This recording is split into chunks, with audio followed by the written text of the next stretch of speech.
When I found out that I had won the 2013 Marketing Achievement Award, named after our founder, Weld Coxe, I was both very humbled and honored. It's often said when you win any kind of award that you're standing on the shoulders of giants. And for me, Weld Coxe was very much a giant of our industry.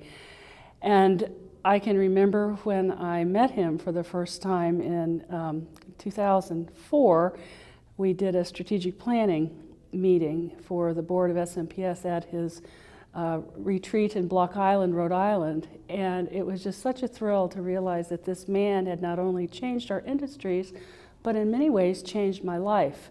I'm an architect by training. I went to school to be an architect, and in the early 80s decided that I wanted to try to be on the revenue generating side of architecture. And so thanks to people like Weld Coxe, I had a career path that didn't exist when I was in school. So I'll be very thankful to him the rest of my life that this career path existed for me, and also very grateful that he paved the way for so many people like myself, as well as future generations, to pursue this as a career. The career path to get here has been a little bit circuitous. I started as an architectural designer with Ball State University after I got my architectural degree, and spent 5 years there doing a variety of design work, but I was also the supervisor of planning and safety. And it was from that experience that I realized what it was like to work with clients and also be the owner. And I think it was those two factors, plus a lot of recessions in that time period, that led me to want to find out different ways that I could use my architectural training in more of a business capacity. So I left Indiana, where I was working, and moved to Austin, Texas, and got my MBA at the University of Texas. And that's when I was introduced to the world of professional services marketing. I'll never forget, I sat next to a woman in accounting class, and she had been a proposal writer for an engineering firm.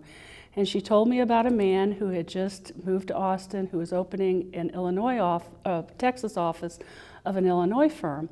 So I went and met Herman Thun that day, and he invited me to an SMPS meeting in San Antonio. And little did I know it, but that was my job interview.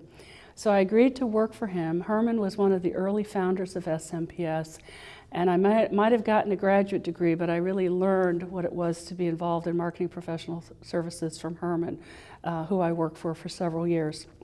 Again, Texas was in a deep recession, and so moving was something that I felt I needed to do to advance my career, and I moved to Maine. And at Maine, I worked for Harriman Associates, a very old post-Civil War firm who was an AE firm, and the challenge there was they were hiring their first director of marketing, and we were trying to take a local firm and become a regional firm. And I was fortunate to get that job. Spent 12 wonderful years in Maine helping them grow, was a partner in the firm. Next stop in the journey, I had a chance to join. I often say I went from being a big fish in a little pond to going and working for a big pond.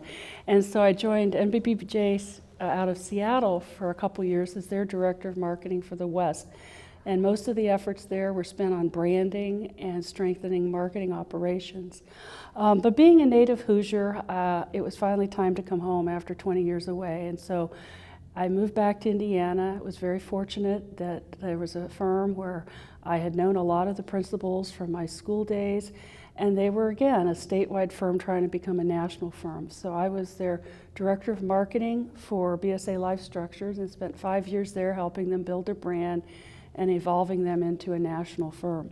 A couple years at Barton Mallow out of Michigan, where I helped their regional offices and work a lot on communication and branding. And then now I'm with LeKey Consulting Engineers, a mechanical, electrical, and civil consulting firm in Indianapolis. So I've kind of come full circle, both by coming home and also ending my career, or ending this chapter of my career with engineers who were some of my very early mentors when I worked at Ball State. I stay involved with SMPS for three things.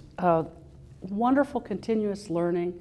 Even at this stage in my career, I'm always learning something new from being involved with SMPS. Also, I've made lifelong friends from this organization, and that means a lot to me. All the places I've lived in my career, I've made friends and have those friends for life through SMPS. And then lastly, I stay involved because it's very important to me to help educate the next generation of SMPS leaders and practitioners in our industry. When I entered this 30 years ago, there weren't as many opportunities to look to mentors and people who had gone before me in creating this career path. So it's very important to me that I make sure that the next generation has the skills and the learning opportunities to be successful.